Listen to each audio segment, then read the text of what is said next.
I'm Bron Barton from the South Gippsland Beekeepers. Today we're going to be having a Q&A session with Peter Gatehouse, and the subject will be wax harvesting. The reason is that a lot of people are interested at the moment in harvesting their own wax and using it to make a number of products. You can use your own beeswax to actually make lip balm or hand lotion, body lotion. You can use it to make your own candles. And it's just really nice to know that you're using wax from your own hives, so you know for sure that it is completely uncontaminated. All of these products are either going to be absorbed into your skin, or are going to be, if you're burning a candle, they're going to be in the air around you. So it's just very comforting to know that it's beautiful, pure, clean beeswax that you're using from your own bees. So let's get on with it and have a chat to Pete. Thanks, Pete. Right, that's all right. Thanks, Bron. Good to have you here. Yeah. Nice to see you in the flesh, so to speak, after all these weeks. Yeah.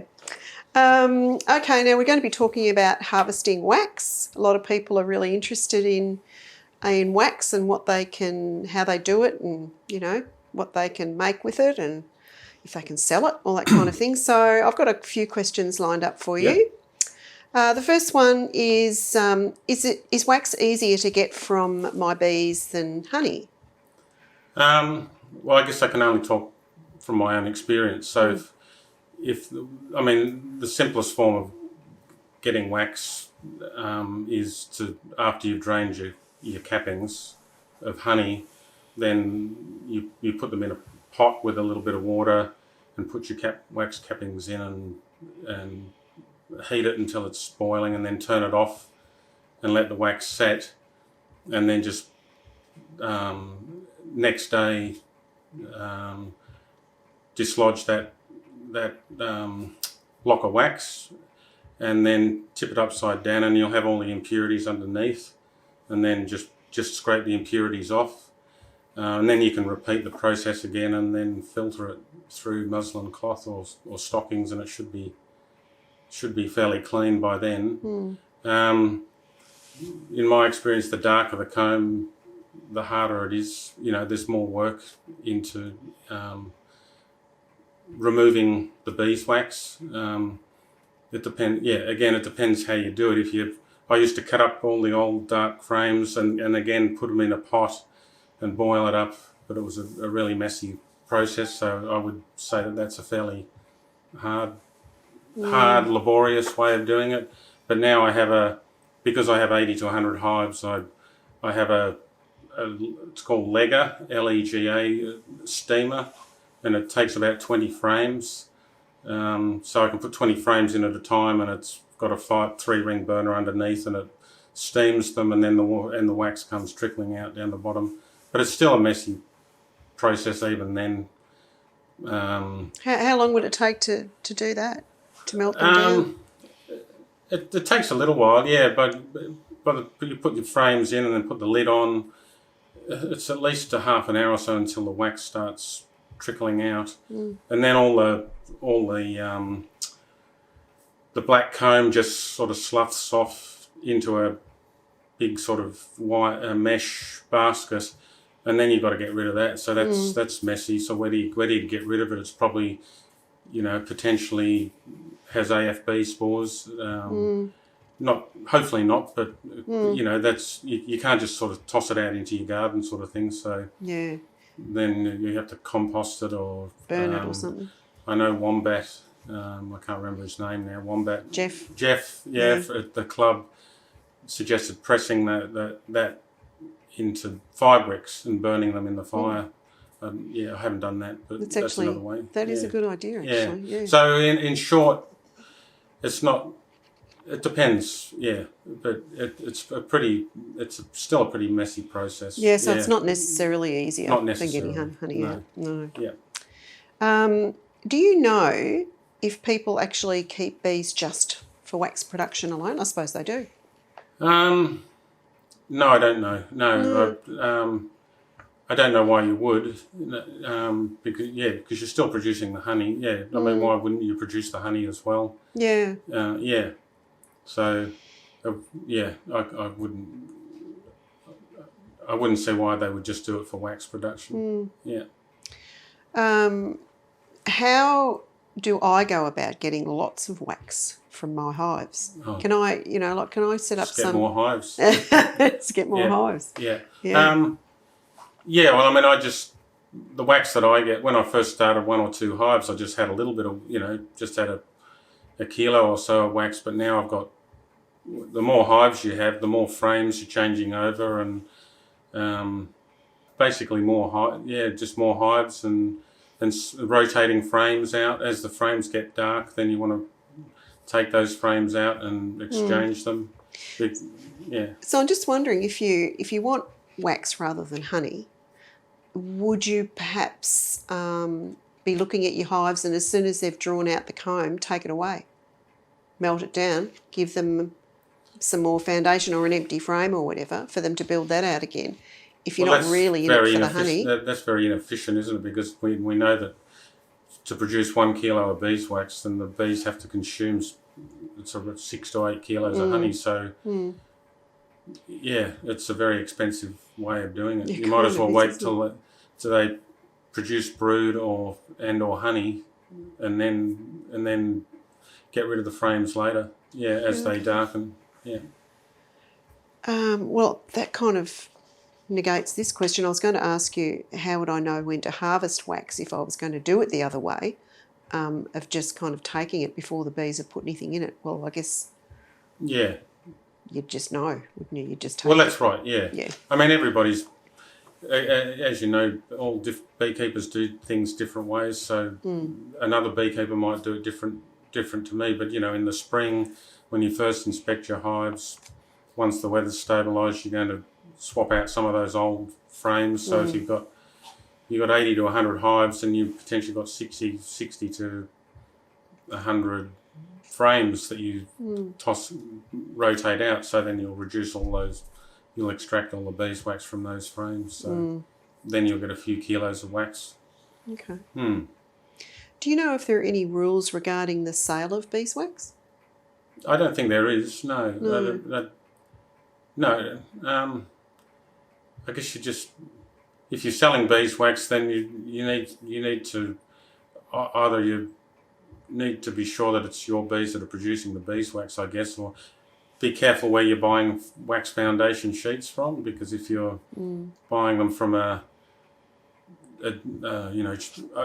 online, or if they're coming from China in particular, then it has been shown that there has been like paraffin wax mixed in with the beeswax to bulk it out. So yeah, you need to be careful where you buy your foundation sheets from, so as not to risk contamination with other wax. Yeah. Source Australian beeswax if you possibly that's right. can. Yeah. I know it's expensive. Sheets are expensive, but it's better to buy from a reputable. And the people you're buying them from, they'd know where they're coming from, don't they? They know whether or not they're coming from China. Not. I really don't know. I guess I was thinking about that before, when they actually produce, because the chap that I take my blocks of wax to, I mean, he takes all colours of beeswax from, I've seen really dark brown, black blocks of wax to beautiful golden blocks of wax that is melting down. I guess he doesn't know when he receives it if there's any contamination as far as paraffin wax in the beeswax, but I'm not sure, but hopefully through the process, when they're melting that all down and then forming it into beeswax, maybe if there's any impurities, like paraffin wax might float at a different level than beeswax, and so that just as an example, then they must have some way of knowing whether there's any impurities in the sheets that they're selling. Yeah. But again, buy from a reputable seller. Yeah. Yeah. Yeah. Not on AliExpress. Not on Alibaba or AliExpress. No. That's right. Yeah. So if I'm going to be getting wax from my hives, I'm wanting to get a lot of wax from my hives, for instance. Would I need to get my hives tested more regularly for AFB and EFB if I'm selling that wax? Or is I don't think so, it's once a because year enough? we know that spores are in honey and beeswax, so if you send a sample in to have your honey tested for spores, then it would be in the beeswax as well. So Once a year is enough? Sorry. Once a year would be enough? I think so. Yeah. It depends how many hives you have. Yeah, they say if you have over 50 hives, then you should be sending in samples every year. I think, as in a honey sample from your apiaries. Yeah. If you're just a hobbyist with one or two hives, if you're only using it for your personal use, maybe you don't need to do it every year. Yeah, I'd have to check the apiary code of practice to to clarify that. But yeah, I know if you have over 50 hives, you have to send in samples every year. Yeah, okay. I think, well, we tend to do it every year anyway. Yeah, because it's a peace of mind. That's it. It's peace of mind. Yeah. And you if you might have picked up a swarm through the year or whatever, that's right. Yeah, you just don't know. Yeah. Is it easy to sell beeswax? Yeah, I mean, if you want to just exchange it for foundation sheets, I mean, that's what a lot of people encourage you to do. Yeah.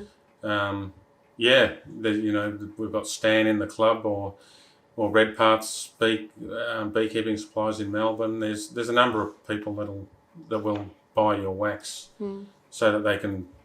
Yeah, so if you want to sell it just for foundation, exchange it for foundation, kilo for kilo, you can do that. Yeah, in big demand beeswax. So yeah.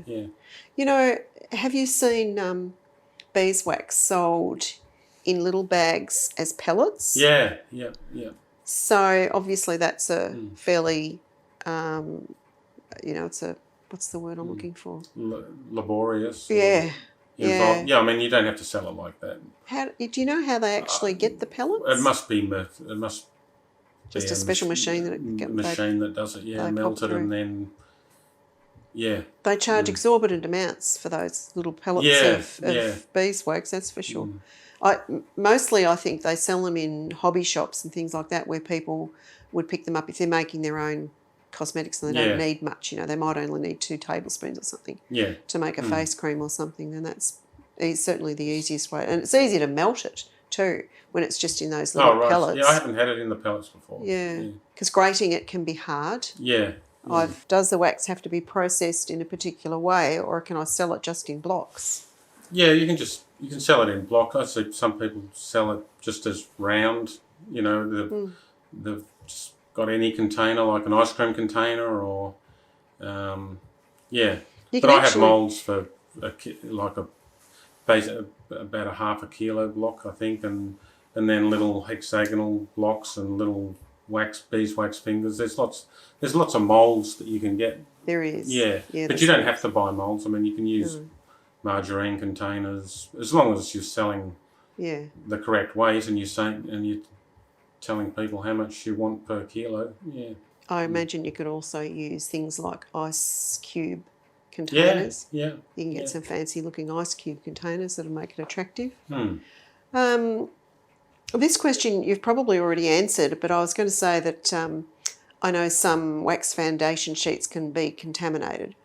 When I melt down an old frame of wax that's got old foundation on it, should I be concerned about chemical contamination? You were saying before probably not, because... Well, Australia has the purest beeswax in the world because we don't have varroa mite, and so we don't have we're not using miticides and antibiotics and all that type of thing. Actually, we do use antibiotics. Some people use antibiotics for EFB, I guess. I don't, but So no, I haven't been concerned about chemicals or pesticides or things like that.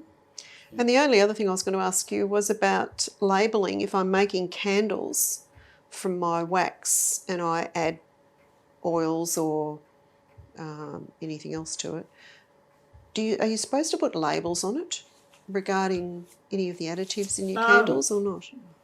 I guess you're not eating it. So You're not eating it, no. But I mean, I guess it makes sense if you're putting essential oils or things that are volatile that give a scent. Yeah, just to label it. Yeah. Well, that makes sense too, because some people, for instance, rosemary oil, you're not supposed to be, sniffing that if you're pregnant or whatever. So yeah. And people with high blood pressure, I think that rosemary oil's not terribly good for them. Yeah. Oh, okay. So So from that point of view, it probably isn't a bad idea.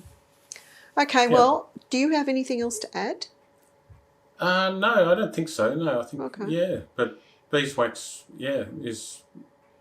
it's a product in big demand. Yeah, so don't waste it. Don't throw it away. Don't throw it away. No. Sell it to me. All right, thanks, Pete. Okay, thanks a lot for your time. Bye. Thanks again to Peter from Hilltop Hives for coming and giving us a chat about wax harvesting, obviously. And there are links below to Hilltop Hives' Facebook page and also his Instagram page. Please go and have a look and, have fun with melting your wax and making whatever you're going to make out of it. It is good fun. Catch you later. Bye.